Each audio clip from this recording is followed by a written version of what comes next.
Bueno, pues bienvenidos y bienvenidas todo el mundo. Eh, Antes de la pandemia pude tener la ocasión y la fortuna de poder ir a la Ramayuna y presencialmente hablé sobre el primer objetivo, el tema de la fraternidad, hablé luego sobre el segundo, enfocado en el tema de la comparación de ciencia, filosofía y religión. Y cuando habíamos planificado este tercer objetivo, resulta que vino la pandemia y tuvimos que aplazarlo. Entonces, ha llegado el momento, así que vamos a por él. A ver, vale. Cuando se fundó la Sociedad Teosófica en 1875, que fue el martes pasado, celebramos el 145 aniversario. El objetivo en un principio de la sociedad era este: recopilar y difundir el conocimiento de las leyes que gobiernan el universo. Veis que tiene mucho que ver también con este segundo objetivo y con el tercero que vamos a ver hoy. Pero bueno, este objetivo inicial se revisó con frecuencia hasta que finalmente en 1896 quedaron establecidos tal como hoy los conocemos. Y estos objetivos ya los conocéis: formar el núcleo de la fraternidad sin distinción de raza, credo, sexo, etcétera. Fomentar el estudio comparativo de religión, filosofía y ciencia, que no quiere decir estudiar religiones, estudiar filosofía y estudiar ciencia, sino que quiere decir que las comparemos y veamos qué tienen en común, qué nos están diciendo respecto a lo que dice también la teosofía. O sea, hacer una comparación y también ver que, por ejemplo, las filosofías, cuando realmente están tratando de explicar el mundo y la ciencia, así como la religión, ver ese tronco común de todas las religiones y ver que la filosofía y la ciencia también empiezan a coincidir con lo que se dice en la teosofía. Y este tercer objetivo que vamos a ver hoy dice: investigar las leyes inexplicadas de la naturaleza y los poderes latentes en el hombre. Posiblemente este sea el objetivo que menos se entiende, creo yo, que se entiende poco, y precisamente por ser poco entendido, pues parece ser que poca gente también, pocos miembros, se dedican a este tercer objetivo. Ya sabéis que el primero, digamos que es obligatorio, que todos tenemos que comportarnos de forma fraternal, sin discriminación ninguna. El segundo objetivo, pues bueno, sí que hay compañeros, hermanos que hacen este estudio y gracias a ellos pues vamos aprendiendo también muchas cosas. Pero este de investigar, este tercer objetivo, estas leyes inexplicadas y los poderes latentes, parece como que si hay alguien, por lo menos yo no sé, quién está trabajando en este tercer objetivo. De hecho, los objetivos que tenemos nosotros en la Sociedad Teosófica son precisamente un propósito, una meta a la que tenemos que llegar. Por lo tanto, es la finalidad de acciones que personalmente tenemos que ir tomando. Por lo tanto, no son ideas teóricas, no son como muchas empresas hacen, que es marketing para quedar bien, para vender, etc. No, no, no. Son objetivos que nos hemos marcado y que pretendemos ir cumpliendo poco a poco. Dentro de lo que voy a explicar hoy acerca de este tercer objetivo, luego nos centraremos un poco en el Dharma, porque creo que es una de esas leyes que también está, digamos, un poco mal entendida o mal interpretada. Este es el simbolismo de la ley de Dharma, donde en principio el centro sería la ley de Dharma y los radios sería pues, que esta ley de Dharma se extiende hacia todos lados, ¿no? Y como veremos también luego, me centraré un poco en el tema de la India. La India precisamente en su bandera tiene el símbolo del Dharma. Bien, tercer objetivo: investigar las leyes inexplicadas de la naturaleza y los poderes latentes en el hombre.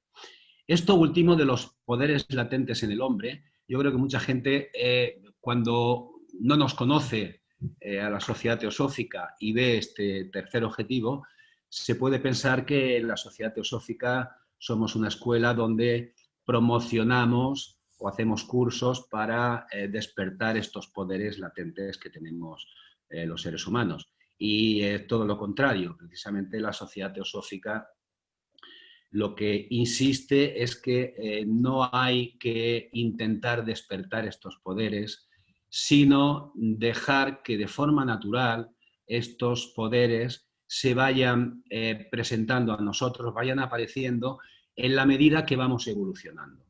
Porque Blavatsky en alguna ocasión decía de que despertar los poderes cuando el hombre no está evolucionado para poderlos utilizar correctamente, esa persona se convierte casi seguro en un enemigo de la humanidad. Y bien, vamos a ver la primera parte, investigar las leyes inexplicadas de la naturaleza. Esto también habrá quien piense, bueno, pero si estas leyes no nos las han explicado, no sabemos qué leyes son, pobre de mí, ¿cómo voy a estar investigando estas leyes inexplicadas? Pero bueno, vamos a ver qué quiere decir la palabra inexplicada. Inexplicada quiere decir que no está aclarado o demostrado con claridad y precisión. Quiere decir que son leyes que ya conocemos, pero que no están del todo explicadas o que tenemos dudas o que las estamos interpretando a nuestra manera, ¿no? Entonces, una forma de investigarlas es eso, ir probando, experimentando, observando, estudiando, etcétera, etcétera. Por lo tanto, cuando tenemos esto claro, investigar las leyes inexplicadas de la naturaleza, la cosa ya cambia. No se trata de ver qué ley no conozco y cómo, incluso qué nombre le pongo, ¿no? Sino que no, son las leyes que ya conocemos, pero que posiblemente no están explicadas del todo. Vamos a ver algo que ya conocéis todos y todas, pero no está de mal repetirlo, ¿no? Cuando nos ponemos a estudiar teosofía, o cuando nos ponemos a estudiar o a ver el mundo, a relacionarnos, estos tres principios yo creo que tendrían que ser algo que tenemos que integrar porque son principios que básicamente, digamos, comprimen toda la enseñanza teosófica, están comprimidos en estos principios, ¿no? El primer principio, como sabéis, es ese principio omnipresente, eterno, sobre el cual es imposible toda especulación. Y aquí precisamente remarco la palabra omnipresente porque esto nos hace ver que ese principio original, la causa sin causa, es inmanente en todo lo que existe. Hay ese principio de inmanencia. Todo, ese principio está en todos lados. Cualquier cosa que veáis contiene ese principio, está latente ahí, está viviendo ahí. El segundo es la eternidad del universo in toto, como campo ilimitado, periódicamente escenario de universos innumerables, manifestándose y desapareciendo incesantemente. Esto nos viene a decir que todo también está, no solamente el universo, sino todo está sujeto a ciclos y a periodicidad. La ley de reencarnación es una prueba para nosotros de esta periodicidad o estos ciclos. Y luego, la tercera proposición nos habla de la identidad fundamental de todas las almas con el alma suprema universal y continúa hablando del peregrino, hablando de este proceso enorme, larguísimo, que todas las mónadas tienen que pasar, pero en definitiva lo que nos dice esta tercera proposición fundamental es que hay unidad, tenemos la identidad fundamental de todas las almas con el alma suprema universal, nos está hablando este principio de karma, porque dice de esta ley de peregrinaje obligatorio que está sujeta a la ley de karma, y también nos está hablando de una ley, de esta ley de evolución. Por lo tanto, estos principios, estas proposiciones, lo que significan, es importante porque si lo integramos y lo comprendemos bien, va a hacer que veamos el mundo de forma muy diferente y cuando estudiamos teosofía también entendamos las cosas de otra manera. Y vamos a ir viendo un poquito ejemplos de esto. No solamente tenemos estas tres proposiciones fundamentales, sino que la doctrina secreta nos habla de diferentes axiomas, de principios básicos, y he querido destacar tres en este caso. Dice, toda la existencia es una unidad, todas las unidades aparentemente separadas son partes de un todo único. O sea, es una sola cosa, una unidad, es el todo, pero que se manifiesta en la diversidad. Dice, toda la existencia está gobernada por leyes invariables y estas leyes se aplican tanto a la parte visible como a la invisible de la naturaleza, al universo y al hombre. Toda la existencia está gobernada por leyes invariables. Cuando dice toda, es toda. Y este último principio que os quiero presentar, sobre el cual nos vamos a apoyar a lo largo de esta charla. Dice, el camino del conocimiento de nuestra propia divinidad es en sí mismo una consecuencia del cumplimiento de la ley natural. Fijaros qué importante. El conocimiento de nuestra propia divinidad es una consecuencia del cumplimiento de la ley natural. Este camino puede ser encontrado y seguido por aquellos que están dispuestos a estudiar las leyes de la naturaleza y a adaptar sus vidas a aquellas condiciones que hacen posible el descubrimiento de la verdad. Este principio, cuando se lee así de seguido, parece que no tiene demasiada importancia, pero vamos a ver que realmente es un principio muy importante y nos va a acompañar a lo largo de esta charla. Mirad, en el momento de que el logo se manifiesta, acaba el pralaya, empieza el manvantara, aparece el pensamiento divino, la ideación divina, y hay una energía que llamamos Fohat, también llamada la luz del logos, que es el instrumento con el que opera el logo. ¿Para qué? Este Fohat lo que hace es que este pensamiento divino lo imprime en la materia y en ese momento, cuando está imprimiendo en la materia plano a plano este pensamiento divino, aparecen las leyes de la naturaleza.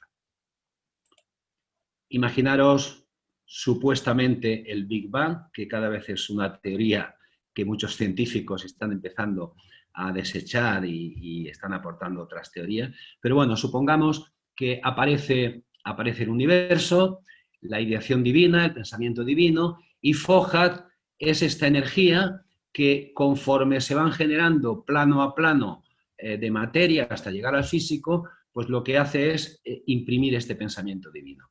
Y Blavatsky nos dice en la doctrina secreta, este algo desconocido al presente para la especulación occidental es llamado Fohat por los ocultistas. Es el puente por el cual las ideas que existen en el pensamiento divino pasan a imprimirse sobre la substancia cósmica como leyes de la naturaleza. Pasan a imprimirse sobre la sustancia cósmica como leyes de la naturaleza. ¿Qué está diciendo esto? Nosotros somos materia, por lo tanto, todas estas ideas están impresas en nuestra propia naturaleza y están impresas además como leyes de la naturaleza. Luego vamos a seguir insistiendo en esto. Fohat es así la energía dinámica de la ideación cósmica, o considerado bajo su otro aspecto, es el medio inteligente, el poder directivo de toda manifestación, el pensamiento divino transmitido y hecho manifiesto por medio de los Dayan Chohan, los arquitectos del mundo visible. Así, del espíritu o ideación cósmica, de ese pensamiento divino, viene nuestra conciencia. De la sustancia cósmica, de la materia, los diversos vehículos en que esta conciencia se individualiza y llega al yo, a la conciencia de sí mismo o conciencia reflexiva. Mientras que Fohat, en sus manifestaciones varias, es ese eslabón misterioso que une la mente a la materia, el principio vivificador que electriza cada átomo para darle vida. No sé si hemos acabado de interpretar bien todo esto, pero veamos. Hay algo que es fundamental, sobre todo para aquellos que quieren evolucionar un poco más rápido de lo que la naturaleza nos empuja, que es hacernos esta pregunta: ¿quién soy yo? Para los estudiantes de teosofía yo creo que es algo fundamental el preguntarnos, el investigar lo que realmente somos. Y recordar que en el templo de Apolos en Delfos hay inscrito en el frontispicio: hombre, conócete a ti mismo y conocerás al universo y a los dioses. Por lo tanto, vamos a ver lo importante de este principio que hemos visto al inicio. O sea, el camino del conocimiento de nuestra propia divinidad es en sí mismo una consecuencia del cumplimiento de la ley natural. O sea, para averiguar lo que somos, para conocernos a nosotros mismos, tenemos que cumplir la ley. Y además, este camino puede ser seguido y encontrado por aquellos que están dispuestos a estudiar las leyes de la naturaleza y a adaptar sus vidas a aquellas condiciones que hacen posible el descubrimiento de la verdad. Por lo tanto, ver hasta qué punto es importante este principio, ver lo importante que es conocer las leyes, ver lo importante que es que nuestro comportamiento se ajuste a estas leyes de la naturaleza.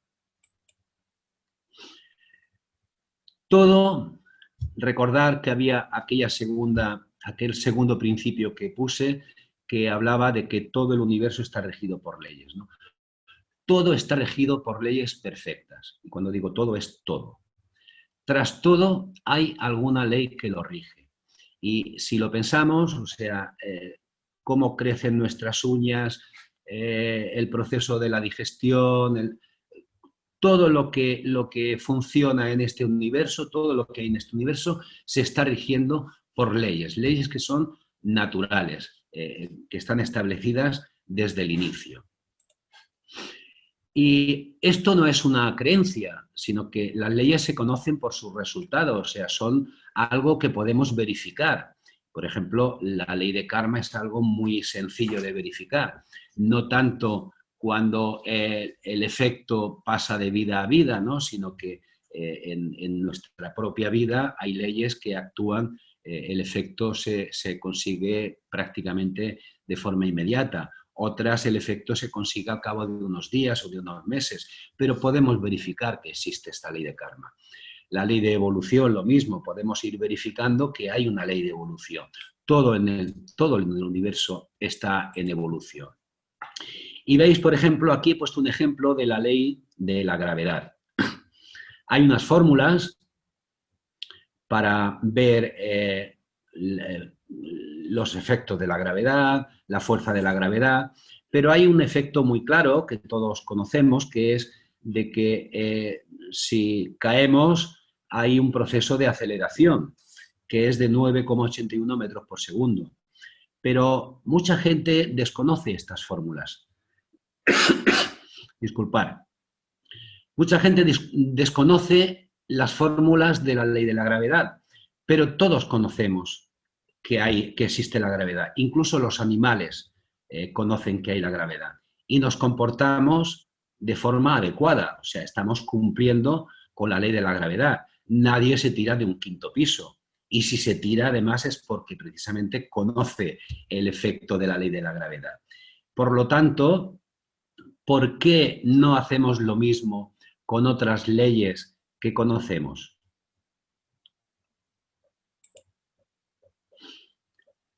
Las leyes de la naturaleza son inviolables,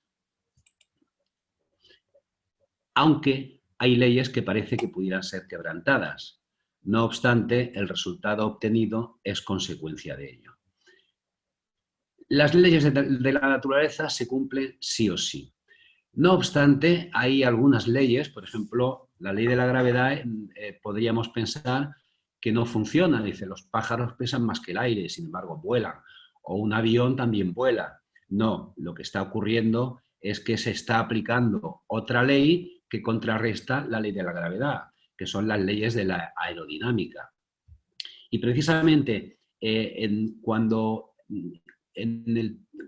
estábamos hablando de este tercer objetivo, investigar estas leyes inexplicadas y los poderes latentes en el hombre, parece ser que una de las causas por la que se puso este tercer objetivo también era que Blavatsky, sabéis que tenía ciertos poderes y de vez en cuando producía ciertos fenómenos que la gente, claro, desconocía cómo podía haberlos producido. Pensaban que era un milagro, que era magia, ¿no?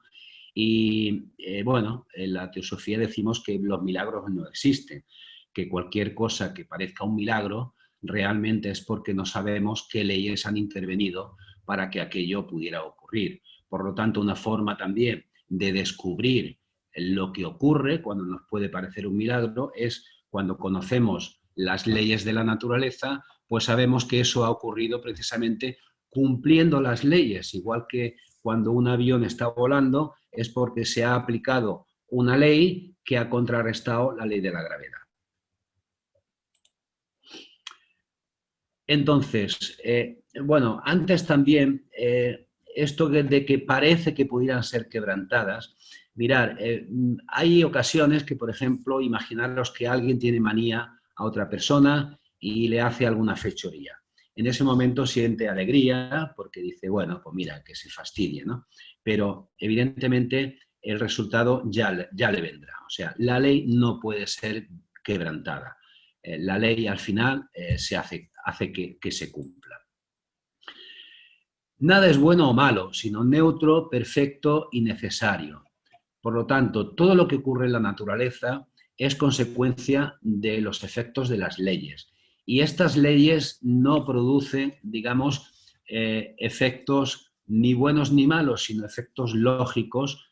Y todo está en evolución, todo va cambiando y todo se ajusta a los efectos de las leyes.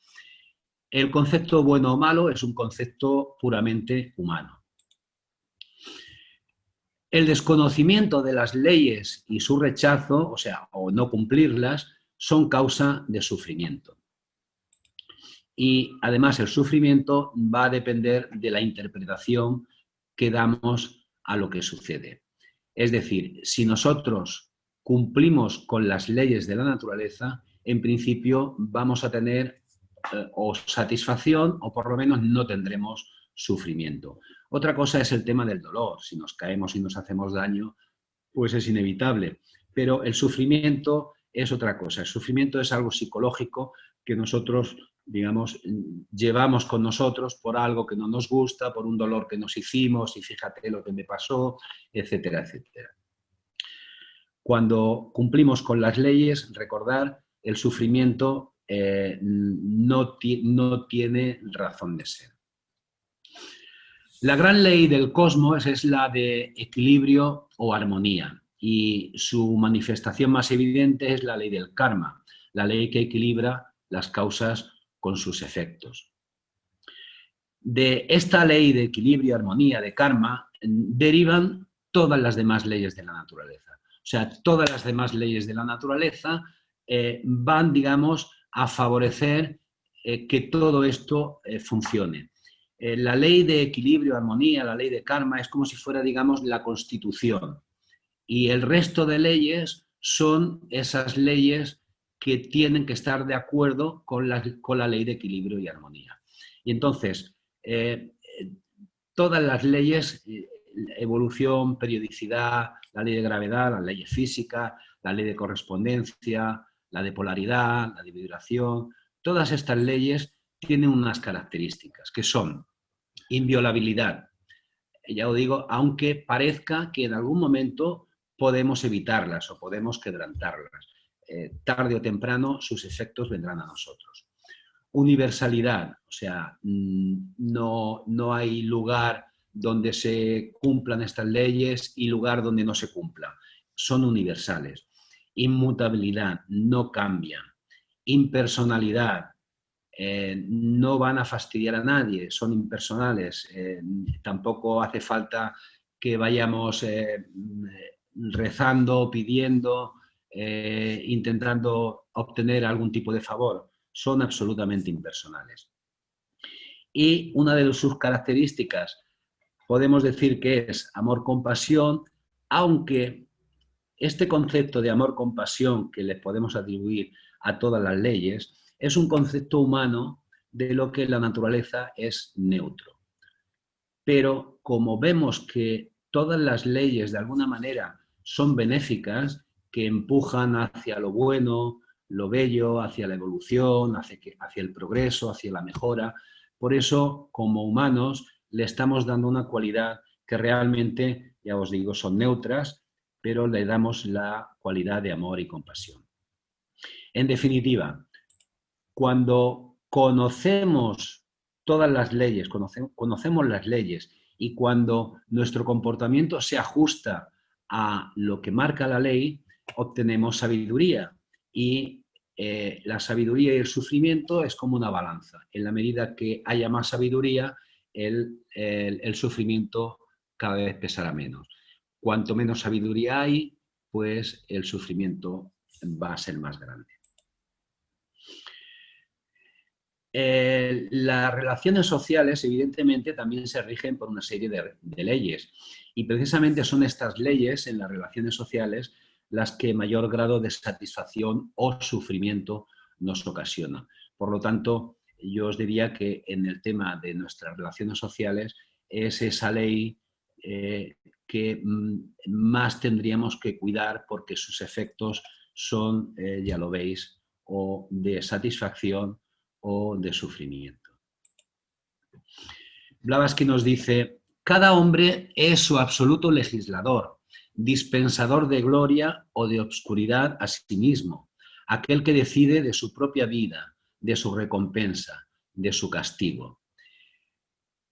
Veis aquí lo importante que está diciendo de que somos el propio legislador, el que dispensamos gloria o oscuridad a nosotros mismos. Y es que recordar el principio primero, todo es una unidad. Las leyes forman parte de nosotros. O sea, no hay una ley de evolución que nos está empujando, no hay una ley de karma que está fuera de nosotros y dice, bueno, ahora te voy a traer esto para que pagues aquello, o bien para premiarte o para castigarte.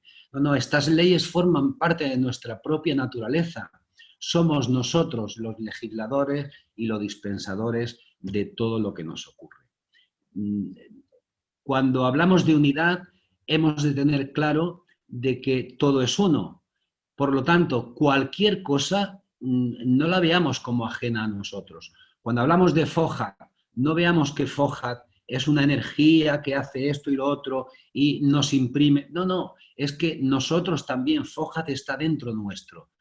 Todas las jerarquías del universo forman parte de nosotros. Así que daros cuenta de la importancia del poder que tenemos. O sea, empecemos a dejar de echar la culpa a lo de fuera y a hacernos responsables de nuestra propia vida. Por lo tanto, hay una especie de ley de correspondencia, que no es aquella de cómo es arriba es abajo, sino que la correspondencia esta significa que todo lo que ocurre en nuestra vida es correspondiente con nosotros. Y esto es karma. Y el karma forma parte de nosotros, no es algo ajeno a nosotros. Recordad la unidad, todo es uno. Y todo está en nosotros. Somos el microcosmos del macrocosmos. Todo lo que hay en el macrocosmos está representado en nosotros, aunque muchas de esas cosas están de forma latente, pero están ahí, están en potencia. Por lo tanto, todo es neutro, perfecto y necesario. No hay karma positivo ni karma negativo.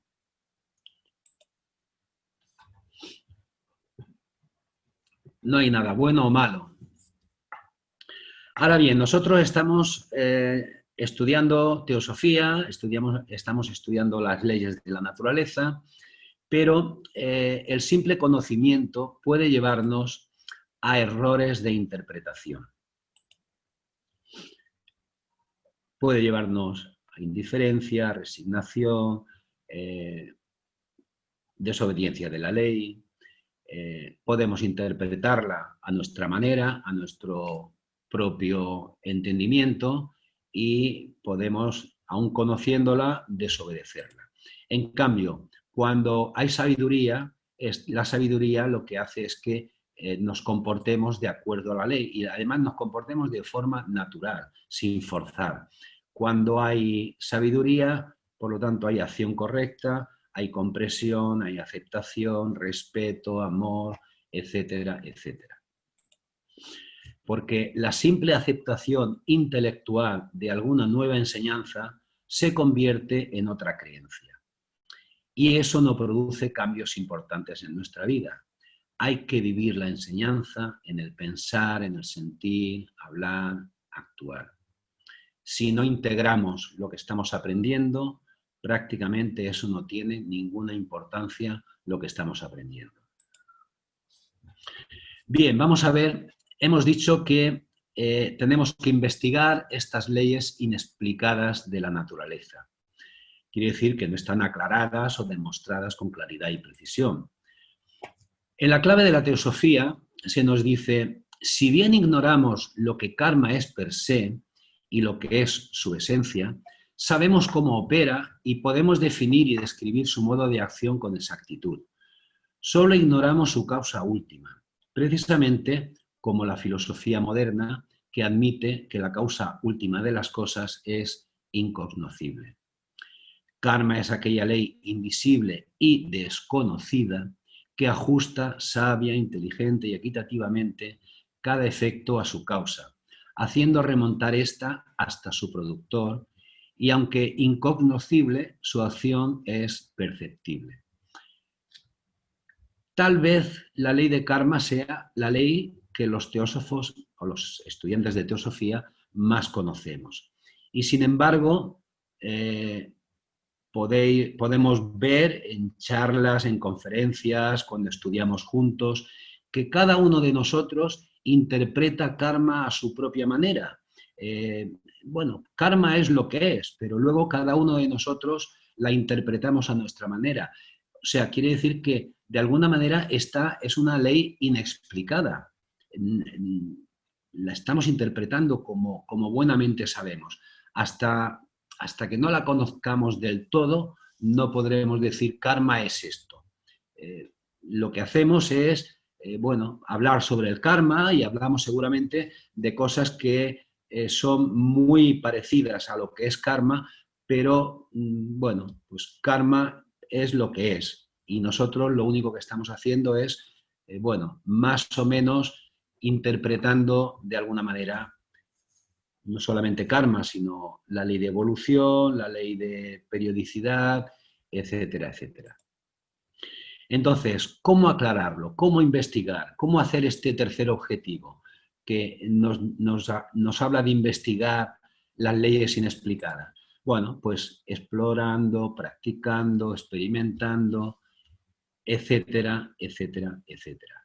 Quiero decir, no dar por sabidas las cosas que creemos saber. Cuando estamos estudiando teosofía y llevamos tiempo que estamos hablando de esto y del otro, no demos por sabido nada. Todo tiene nuevas comprensiones conforme nosotros vamos explorando, practicando, experimentando, etcétera, etcétera. Porque lo único que estamos haciendo es acercarnos cada vez más a la verdad. Pero una cosa es acercarse y otra cosa es estar en la verdad. En el budismo se nos dice que el origen del sufrimiento es el deseo, que está causado por el apego y la ignorancia.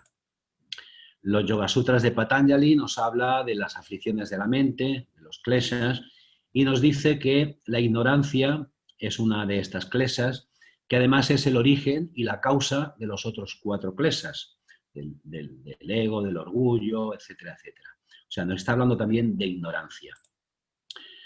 Blavatsky, en La voz del silencio, dice: la mente es el gran destructor de lo real, destruye al discípulo al destructor. ¿Por qué dice esto? Porque la mente lo que está haciendo es que nos estamos identificando con nuestros vehículos, que hay sensación de separatividad y que realmente lo que hay es ignorancia de lo que realmente somos. que esto es lo que se llama la gran herejía, ¿no? Por lo tanto, vemos que por todos lados, y no solamente estos tres que estoy marcando, sino vayamos por donde vayamos, nos está hablando de que el sufrimiento, etcétera, la ignorancia es su causa. En definitiva, que lo que tenemos que hacer es ir deshaciendo esa ignorancia, convirtiéndola en sabiduría. Porque cuando hay sabiduría, resulta que no hay moral o ética, no hay bueno o malo, no hay correcto o incorrecto. Simplemente existe el hacer. O sea, no se trata de... nosotros en principio queremos hacer las cosas de forma correcta, queremos ser mejores personas. Disculpad que voy a apagar el móvil, que no lo tengo silenciado.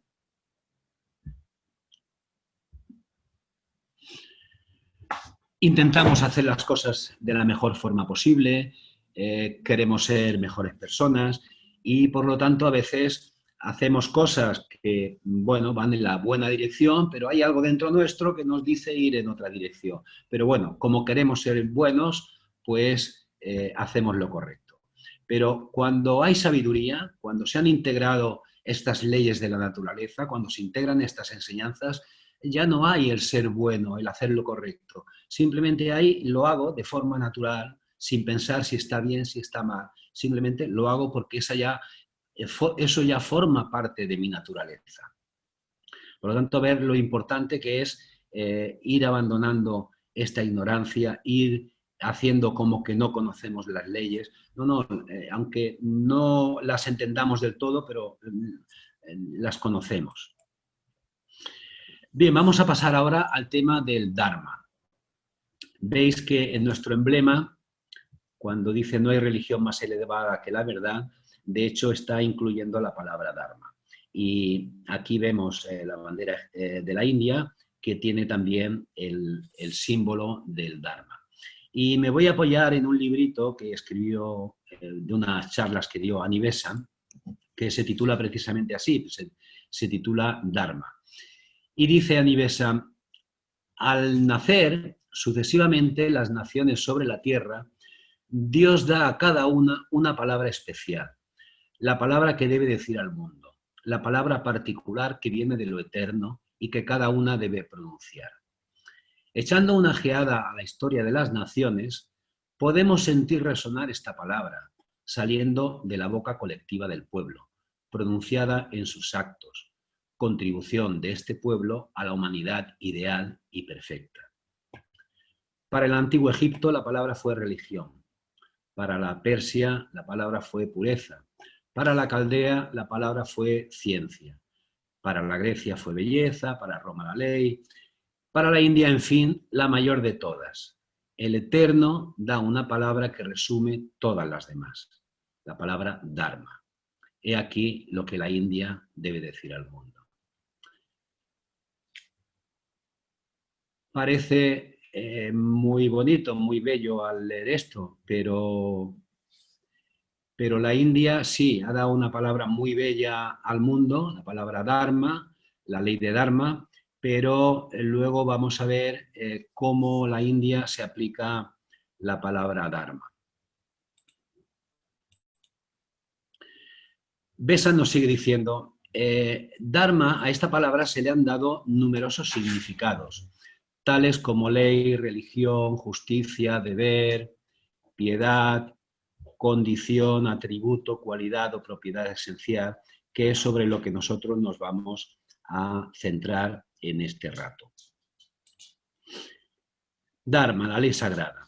El Dharma es la naturaleza interna, o sea, esta cualidad o propiedad esencial, caracterizada en cada ser humano, por el grado de desenvolvimiento adquirido y además la ley que determina el desarrollo en el periodo evolutivo que va a seguir.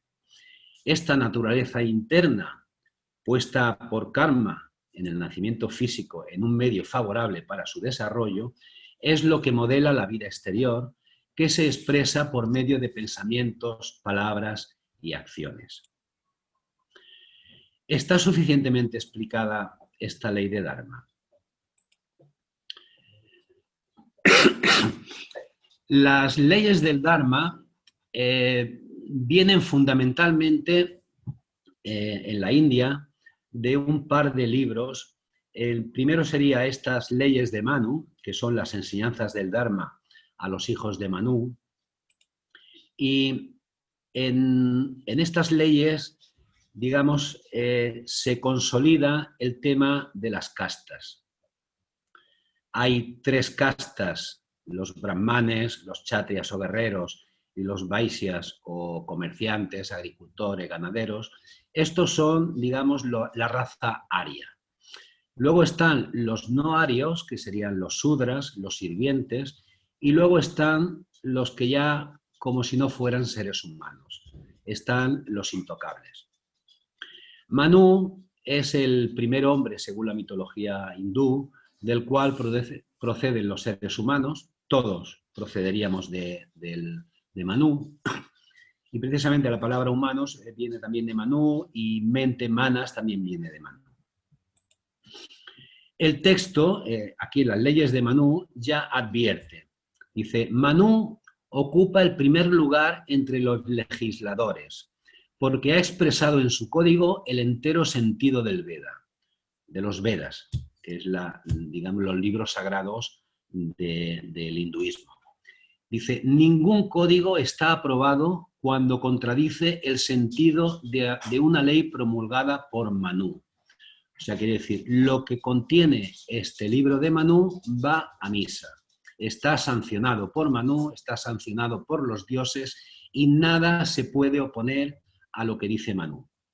Entonces, yo digo, cuesta entender cómo, junto a enseñanzas tan sublimes como nos ha dado la India, se incluyen leyes y normas que degradan a los seres humanos, a la mayoría, a los sudras, a las mujeres y a los intocables, condenándolos a toda una vida de discriminación y sometimiento. Porque, mirad, esta pirámide que hay aquí, estas 3 castas, son una gran minoría en la India, pero esta gran minoría, que no incluye a las mujeres, solamente son los hombres, las mujeres pertenecen a la casta donde han nacido, pero las leyes de Manu no se aplican a las mujeres. Es más, se le tiene prohibido el estudio de los Vedas a las mujeres. O sea, esto, que podría significar un 20% de la población de la India, está oprimiendo al 80% de la India. El contenido de las leyes de Manu, que su estudio además no está permitido ni a los sudras ni a las mujeres, y por supuesto menos aún a los sin casta, a los intocables, no está permitido ni el estudio de los Vedas. Estas leyes de Manu hablan de cosmogonía, que además coincide en mucho con la cosmogénesis de la doctrina secreta, y además da cifras de manvántaras, de pralayas, de los yugas, y todo esto es exactamente como lo estudiamos nosotros en la doctrina secreta. Pero además de cosmogonía, habla de metafísica, de castas, de conducta, en fin, de política, de arte militar.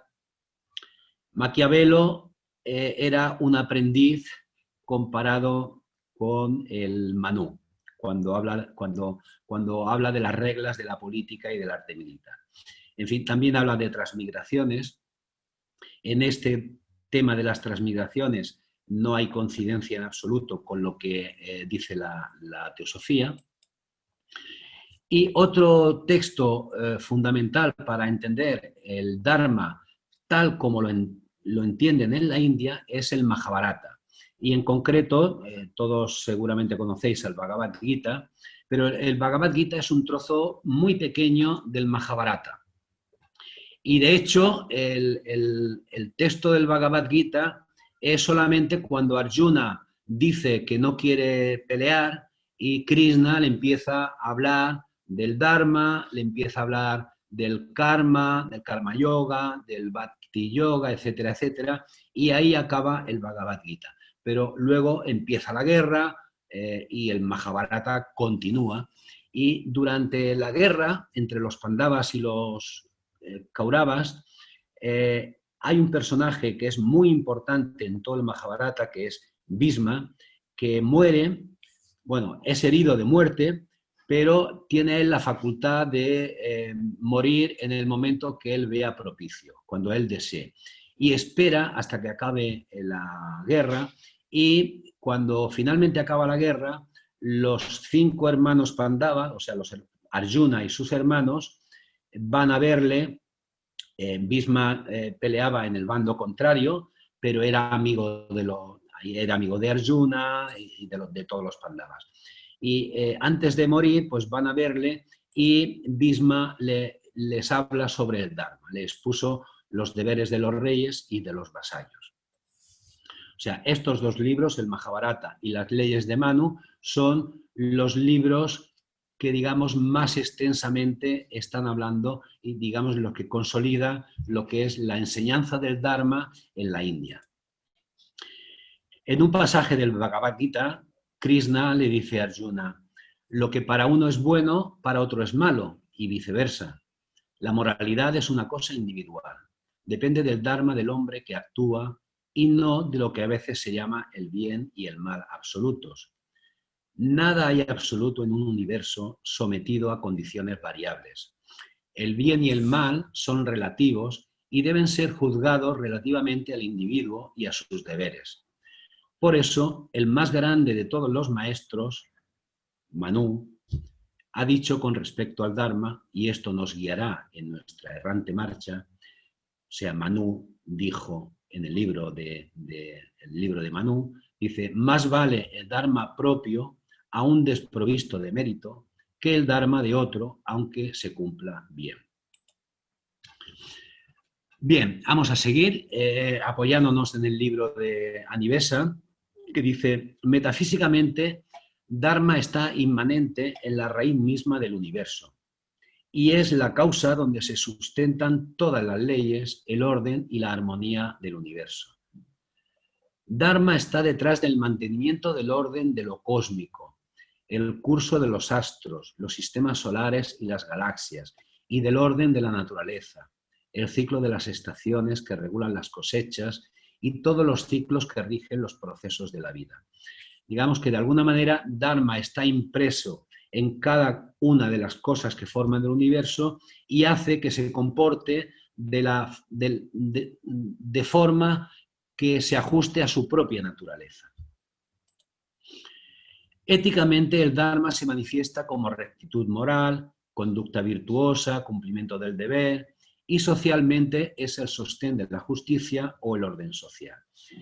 En ningún caso se trata de un sistema de orden impuesto a las cosas desde fuera, sino de algo que se halla en la naturaleza íntima de cada ser. Insisto, o sea, Dharma no es algo que está fuera nuestro, Dharma está integrado en nuestra propia naturaleza y hace que nosotros nos comportemos de aquella forma que es propia de nosotros. Sigue diciendo: Dharma hace que cada cosa sea lo que es lo esencial de cada cosa. De esta forma podemos hablar del Dharma de una galaxia, de una estrella o de un planeta, el Dharma de un hombre o de una mujer, el Dharma de un filósofo, de un gobernante, de un médico o de un abogado, y el Dharma de un país, una ciudad o de una familia. Cada ser de la creación busca realizar su Dharma, aquello para lo que está hecho. Por ello, el Dharma del agua es fluir y mojar, el del fuego es quemar, el del pez nadar, el del maestro enseñar, el del médico curar, etcétera, etcétera. O sea, cada ser de la creación busca realizar su Dharma, aquello para lo que está hecho. Todo esto vamos a ir viendo porque es muy interesante, pero quiero releer esto porque luego vamos a volver sobre ello. Dice: cada ser de la creación busca realizar su Dharma, aquello para lo que está hecho. Claro, para lo que estamos hechos en función de nuestro momento presente, de nuestra evolución. Una persona con un grado de evolución diferente, evidentemente su Dharma, aquello para lo que está hecho, es diferente del nuestro, ¿no? No hay dos personas iguales, por lo que Dharma se manifiesta en cada individuo a través de su naturaleza interna y caracteriza a cada hombre por el grado de desenvolvimiento conquistado por propio esfuerzo a través de sus vidas. Nos irá bien en la vida si hacemos aquellas cosas que estamos preparados para hacer. Esto no es baladí. Muchos textos repiten la idea de que cada uno de nosotros debe cumplir el deber, su dharma, que le es propio, ya que ocuparse del deber ajeno está lleno de peligros. La inteligencia divina coloca a cada individuo en aquellas circunstancias que le permitan perfeccionar las cualidades humanas. Y Epicteto, el filósofo romano, que posiblemente no conocía estos textos de estas enseñanzas de la India, expresó esta idea de la siguiente manera. Dice, acuérdate que eres un actor en una obra teatral, larga o corta, en que el autor ha querido hacerte entrar. Si él quiere que juegues el rol de un mendicante, es preciso que lo juegues tan bien como te sea posible. Igual que si quiere que juegues el rol de un cojo o un príncipe, un hombre del pueblo. Pues eres tú quien debe representar el personaje que te ha sido dado, pero es otro a quien le corresponde elegírtelo. Esto merecería la pena repasarlo porque, igual que aquí pone, la inteligencia divina coloca a cada individuo en aquellas circunstancias que le permitan perfeccionar las cualidades humanas, parece que sean cosas externas a nosotros, ¿no? Que hay otro que nos elige el papel que tenemos que tomar en esta obra. Recordar, la inteligencia divina forma parte de nosotros, está impresa en nuestra propia naturaleza y es otro a quien le corresponde elegir ese papel porque, claro, no somos nosotros, no es Ramón el que lo ha elegido, no es Clarisa el que lo ha elegido, no es la personalidad la que elige, es otro, es ese ser superior que somos, ese Atma Buddhimanas, es junto con todo nuestro karma, etcétera, todo eso es lo que nos ha puesto representando el papel que estamos representando en este momento. Pero cuando veáis esto, el autor es otro a quien le corresponde. Bien, somos nosotros mismos, es nuestra propia naturaleza que lo contiene todo, contiene las leyes del universo, contiene el pensamiento divino, lo contiene todo y somos nosotros, como decía Blavatsky, nuestros propios legisladores y los propios dispensadores de nuestra gloria o lo malo que nos pase, ¿no? Sigue diciendo, dice, si presentamos a un alma que no está preparada un ideal muy elevado, impedimos su evolución. Si le presentáis a un hombre vulgar el ideal de un santo, le ofreceréis un ideal imposible de perseguir y por consiguiente no hará nada. Si dirigís a un hombre palabras que no están a su alcance, creerá que no tenéis razón, porque le impulsáis a hacer algo de lo que no es capaz. Solemos hacer valer a los ojos del más abyecto pecador móviles que corresponden a un gran santo y así, en lugar de ayudar a su evolución, la retardamos. Es decir, cada cual hace lo que puede hacer. Colocad vuestro propio ideal tan alto como sea posible, pero no lo impongáis a vuestro hermano, pues la ley de su crecimiento puede ser enteramente diferente de la vuestra. Aprended de la tolerancia que ayuda a cada hombre a hacer, donde quiera que esté, lo que para él es bueno hacer y lo que su naturaleza le impulsa a realizar. Aprended esta tolerancia que no siente aversión por nadie, ni aun por los pecadores, que ve una divinidad trabajando en cada hombre y estar cerca de él para ayudarle. Claro, que ve una divinidad trabajando en cada hombre, porque es que cada hombre tiene un alma que tiene una identidad fundamental con nuestra alma y al mismo tiempo con el alma universal. Pero claro, está en su proceso evolutivo. Y bueno, pues ahora en su proceso evolutivo es un pecador, pero hay un dicho que dice, todo santo tiene su pasado y todo villano tiene su futuro. Bien, el Dharma en el budismo es la segunda joya. Los budistas tienen tres joyas que son el Buda, el Dharma, que sería las enseñanzas del Buda, y la Sangha, que sería la comunidad. Nosotros, como estudiantes de teosofía, como miembros de la sociedad teosófica, seríamos una Sangha. El Dharma para los budistas, pues, constituye algo así como un cuerpo de principios básicos adecuados para la práctica espiritual. Pero estas enseñanzas del Buda no son unas reglas o dogmas que exijan fe. Buda dijo, no hagáis las cosas o no las creáis porque yo las diga, ¿no? Dice, aunque el Dharma configura la naturaleza interior del ser humano, existe el Dharma que como ley divina absoluta supone unos principios éticos, morales, que deben ser obedecidos, las leyes de la naturaleza. Es decir, nosotros estamos en un proceso evolutivo, tenemos una naturaleza que no ha desarrollado todavía todo ese pensamiento divino, no tenemos la suficiente sabiduría y nuestro Dharma es hacer pues, lo que podemos en este momento. Pero de hecho, en nuestro interior, en nuestra naturaleza, está el manifestar esta ley divina absoluta. O sea, como decía antes en aquella imagen que puse, ¿no? Cuando hay sabiduría no hay ni bueno ni malo, simplemente existe el hacer y punto. Bien, aquí hay una pregunta que me parece muy interesante. ¿Dharma es el propósito de vida, la razón de ser, la misión de nuestra vida? Vamos a ver, la perfección del cuerpo no resulta de que cada célula realice la misión de otra célula, sino que cada una de ellas cumpla perfectamente sus propias funciones. Entonces, cada una de nuestras células tiene una misión concreta, está claro, tiene una función que cumplir y solamente esa función. Ahora bien, nosotros, como la suma total de todas esas pequeñas vidas, ¿tenemos una misión de vida?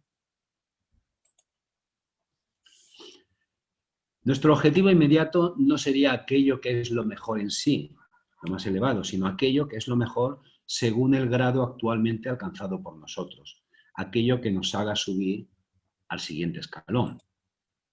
Porque la perfección del universo es la perfección en la variedad y en la armonía de las partes, o sea, que cada parte cumpla con su función.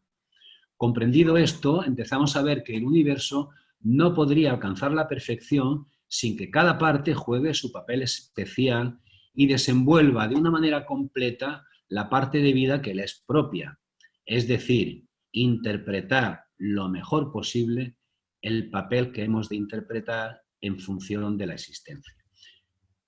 Me parece que nos quedan, creo que debe quedar bastante claro lo que es el Dharma, ¿no? Es, digamos, que cada uno exprese su propia naturaleza. Ahora bien, hemos hablado antes, hemos hecho esta pregunta. ¿Tenemos una misión de vida? ¿Tenemos un propósito en nuestra vida? Claro, yo esto me lo estuve pensando y me vino a la mente de que ha habido gente en la historia de la humanidad que encontró el propósito de su vida. Y precisamente me acordé, por ejemplo, de Hitler. Hitler encontró el propósito de su vida. Acabar con judíos, con gitanos, purificar la raza aria, etcétera, etcétera, ¿no?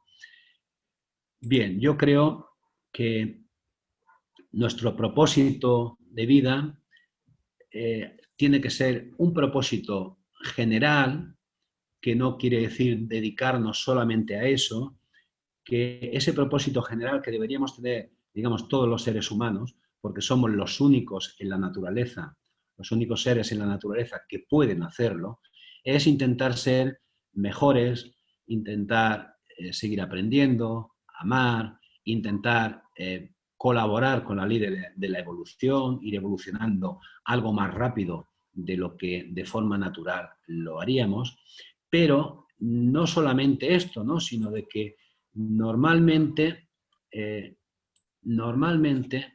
Quiero decir, esta misión así global que todos tendríamos que tener no es una meta a conseguir en esta vida, es una meta que, bueno, no sabemos cuándo llegará, ¿no? Pero durante nuestra vida, no solamente esto, sino que vamos a tener diferentes propósitos, diferentes misiones. Querríamos estudiar para ser abogado, queremos ser mejores padres, queremos ser mejores amigos, queremos ser mejores estudiantes de teosofía.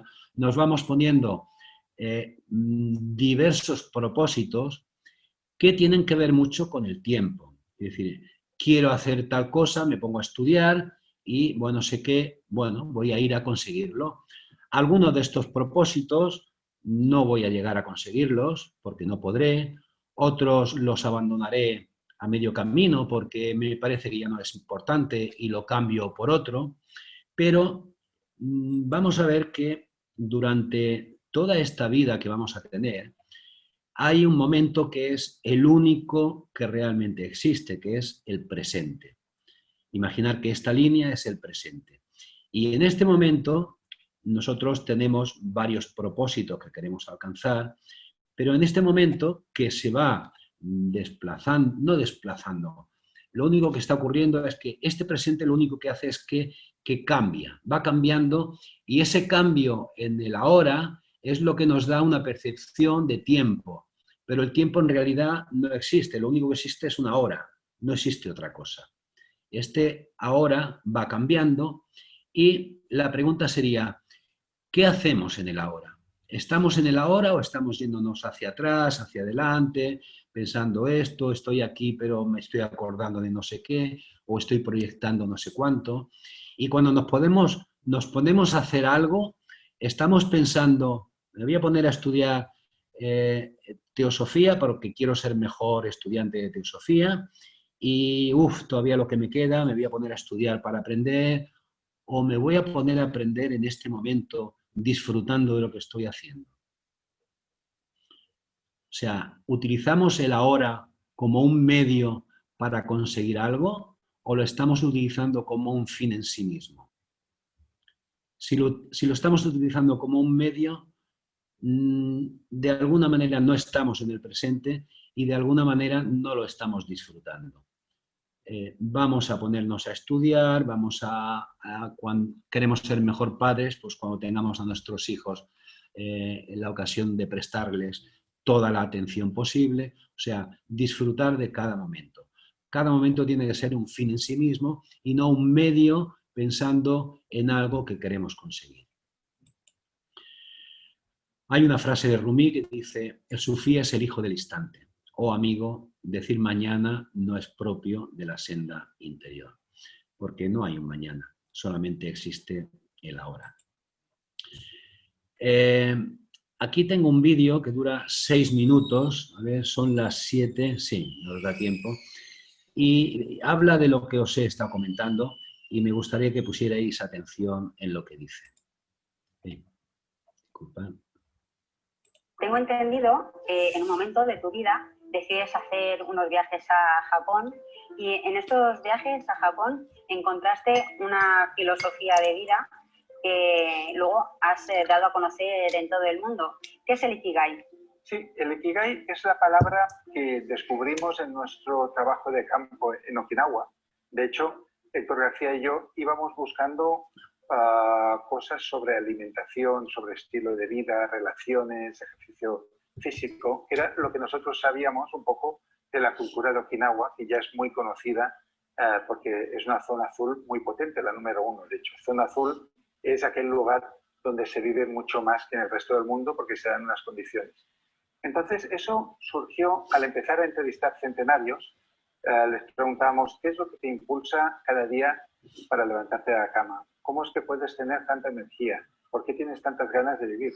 Entonces, una de las palabras que más surgió en estas entrevistas era, yo tengo mi Ikigai, ¿no? Y el Ikigai está formado por dos términos japoneses que Iki es vida, Ikigai es merecer la pena. De manera literal significa una vida que merezca la pena. Pero cuando se ha traducido a otros idiomas, pues se traduce como razón de vivir, propósito de vida, misión. Pues el Ikigai es aquello que da un sentido a nuestra vida, básicamente. Hay personas que nacen prácticamente con el Ikigai y que de muy pequeños te dirán yo quiero ser médico o yo quiero ser sacerdote y lo acaban haciendo. Pero lo normal del Ikigai es que sea un proceso de búsqueda y un proceso en el cual puedes tener más de uno a lo largo de la vida. Tú puedes tener un Ikigai hasta los 18 años y de repente entras en la universidad y te iluminas y ves que es otra cosa donde el mundo te necesita. Entonces, Ikigai básicamente sería esa pasión, ese talento que tú descubres dentro de ti, que es útil al mundo y que puede ser el motor de tu vida y en muchas personas pues acaba siendo incluso su profesión. Hay una conferencia muy bonita que quedó grabada en YouTube, donde hay un profesor de la Universidad Carnegie Mellon, Randy Pausch, que le habían diagnosticado un cáncer terminal ya de muy pocos meses de vida. Entonces él decidió dar una charla a todos los alumnos de su universidad para darles un mensaje que les sirviera para el resto de su vida. Y el título de la conferencia era la importancia de recuperar los sueños infantiles, ¿no? Entonces yo siempre digo que cuando una persona va perdida en la vida, un adulto, y ya no sabe cuál es su Ikigai, ya no sabe qué es lo que le gusta, qué quiere hacer con su vida, que vaya al pasado y que recuerde como niño qué sueños tenía, ¿no? Qué quería ser de mayor. Entonces, si volvemos a recordar cómo éramos de niños, ahí podemos recuperar una esencia que nos puede devolver ese espíritu espontáneo que quizás hayamos perdido ahora. Y estamos en tiempo de cambio, lo cual nos estresa bastante. ¿Qué podemos hacer para manejar esto? Sí que es cierto que nuestra sociedad se estresa sola ya con todo el tema de lo que llaman multitasking, ¿no? Intentamos hacerlo todo al mismo tiempo. Y eso es lo más contrario que hay a vivir el presente, porque estás en muchos lugares, estás haciendo muchas cosas a la vez, pero ninguna bien. Y no estás disfrutando con ninguna, porque al final el placer de hacer las cosas, el fluir, depende de hacer una sola cosa muy bien hecha.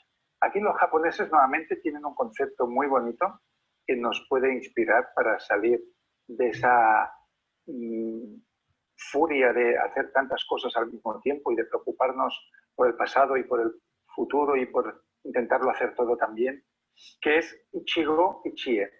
Ichigo Ichie significa literalmente una vez, una oportunidad. Pero el sentido de esta frase es esto que estamos viviendo ahora mismo no se repetirá nunca más. Es darnos cuenta del carácter único de cada momento y que por lo tanto merece la pena que celebremos juntos este momento.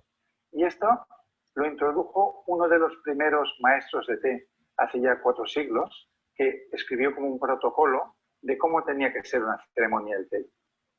Uno de los maestros dijo, trata a tus invitados con Ichigo Ichie, es decir, como si no los volvieras a ver nunca más en tu vida y el recuerdo que se llevaran de ti fuera este, ¿no? Entonces, yo creo que el ser humano a veces pecamos de pensar, bueno, hoy no he estado plenamente con mi madre porque estaba pendiente del fútbol, pero ya habrá otra oportunidad. Y a veces no hay otra oportunidad y de hecho nunca hay una oportunidad igual que esta. Con lo cual, el Ichigo Ichie es una invitación a disfrutar de esta persona o estas personas que nos acompañan y de este día como lo que es, ¿no? Algo único. A mí hay una viñeta de los Peanuts que me gusta mucho y que es muy famosa en Estados Unidos, que se ve a Charlie Brown y a Snoopy en un embarcadero delante de un lago. Y Charlie Brown le dice a Snoopy, Snoopy, ¿eres consciente de que algún día moriremos, verdad? Dice, sí. Dice, pero el resto de días no. Entonces, ese resto de días es la esencia del Ichigo Ichie. Saber que tenemos esto y que tenemos este momento y que de nosotros depende hacerlo memorable.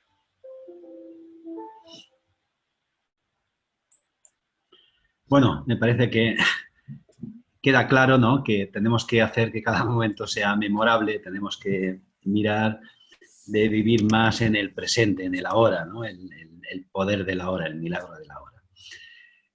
Bien, vamos a volver ahora con el tema del Dharma y con el tema de la India.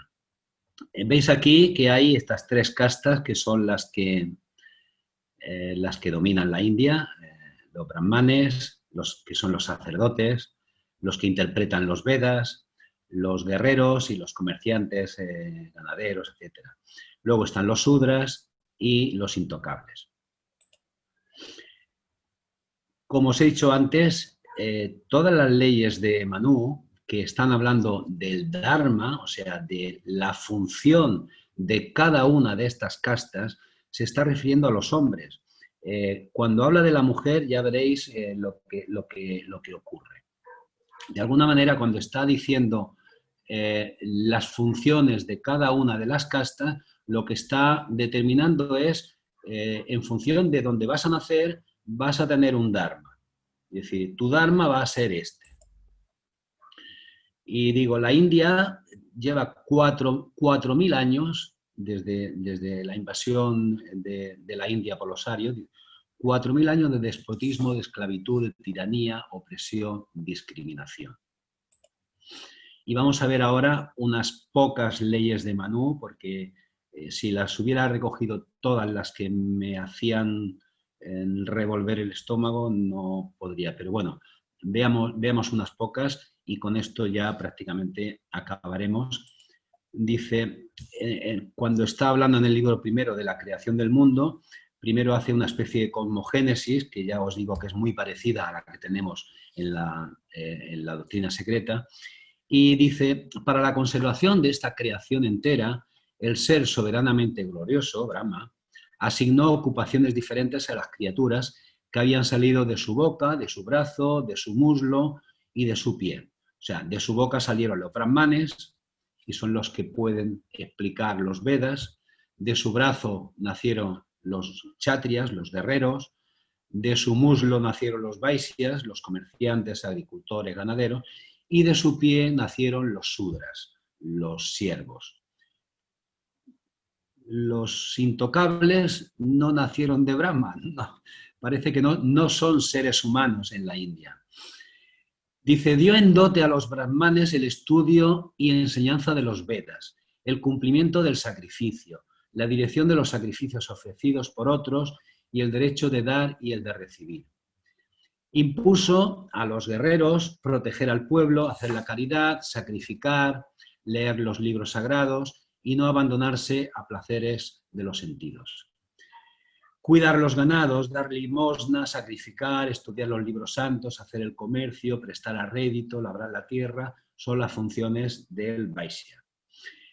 Pero el dueño soberano, Brahma, no asignó al Sudra, a los sirvientes, sino un oficio, el de servir a las clases precedentes sin menospreciar el mérito de ellas.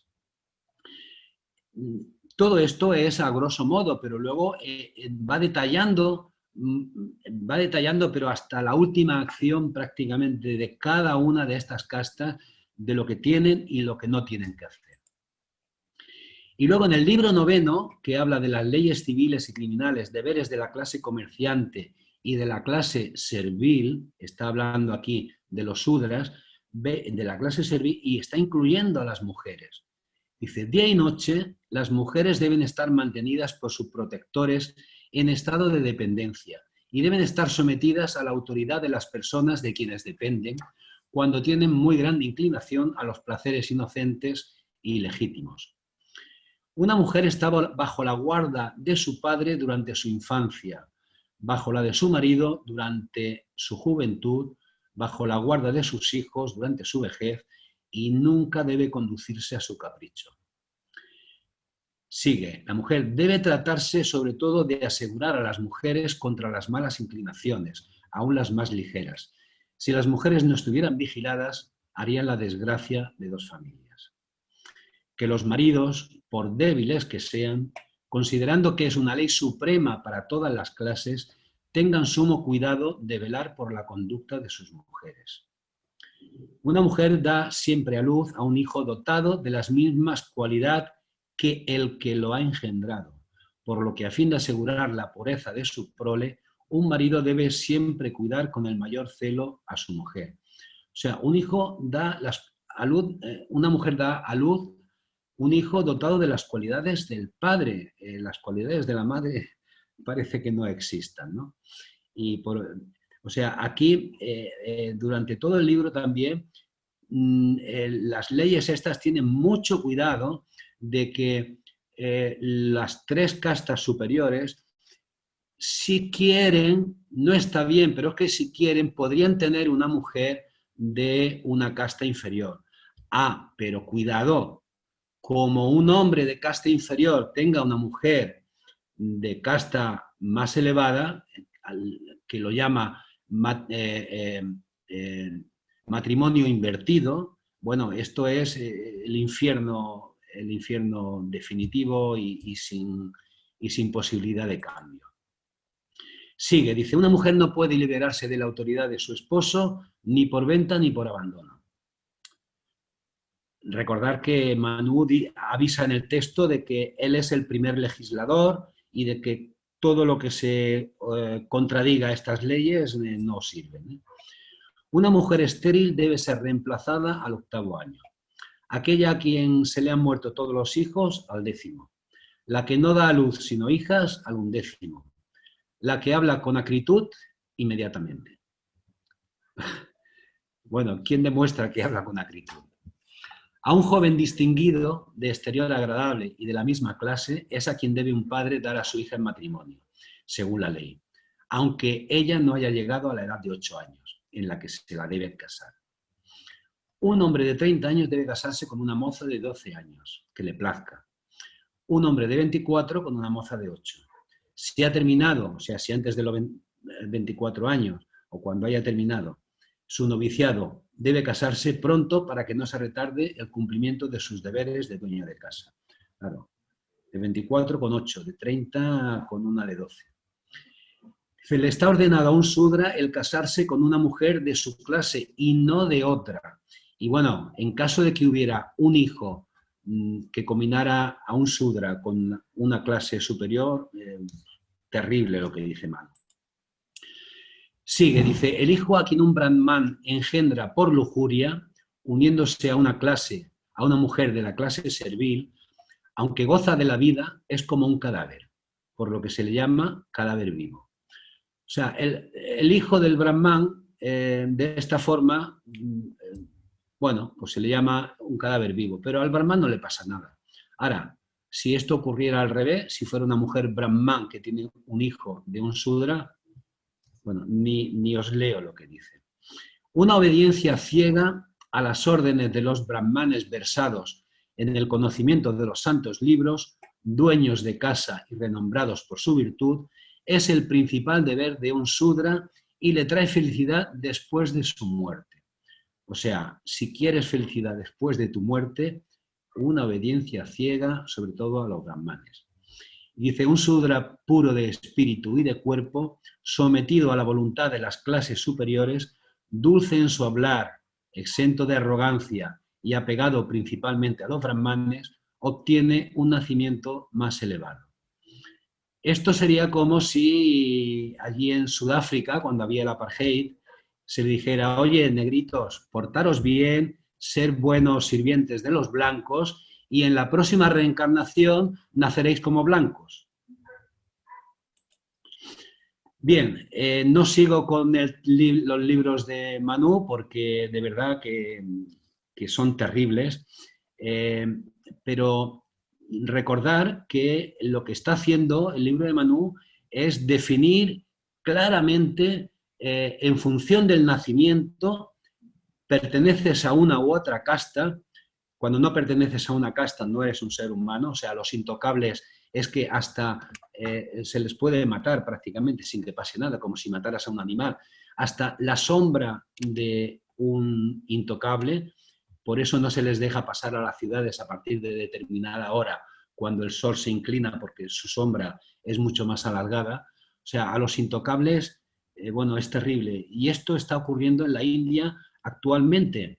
Y a pesar de que el Parlamento hindú ha abolido las castas, salvo en las grandes ciudades que esto, digamos, se ha suavizado un poco, en prácticamente el 80% de la India esto sigue funcionando tal cual. Entonces, ya acabo dando algunas cuestiones a reflexionar, ¿no?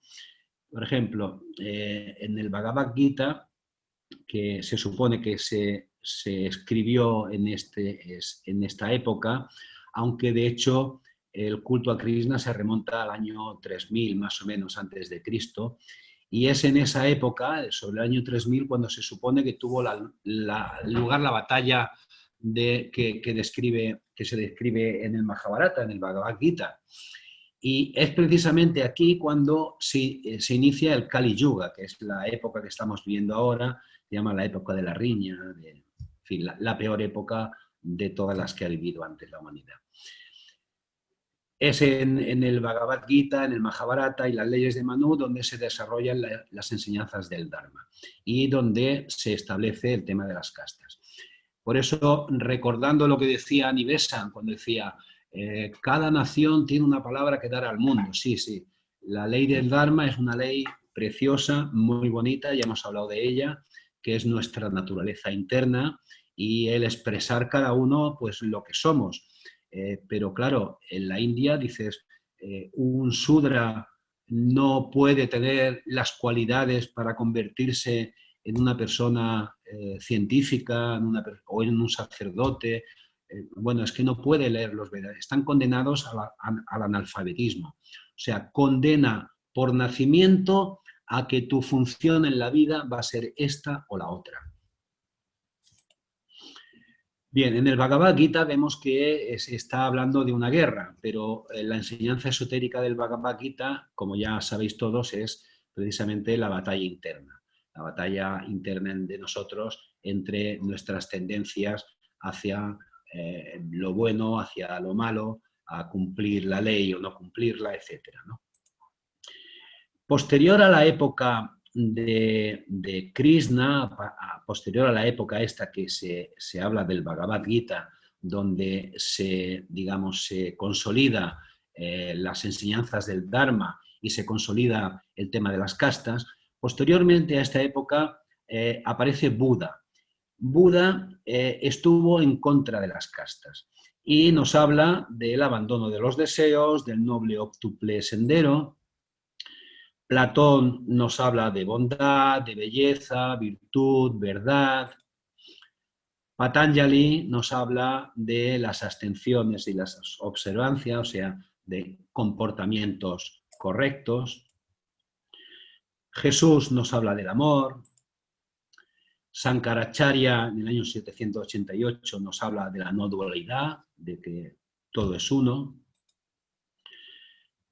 Nuestros padrinos, los maestros Moria y Kutumi, cuando establecieron la Sociedad Teosófica, bueno, pues vemos que lo que nos hablan sobre todo es de fraternidad y precisamente es nuestro primer objetivo. Incluso llegaron a decir de que si este no fuera un objetivo de la Sociedad Teosófica, pues no merecería que la Sociedad Teosófica existiera, más valdría que se disolviera, ¿no?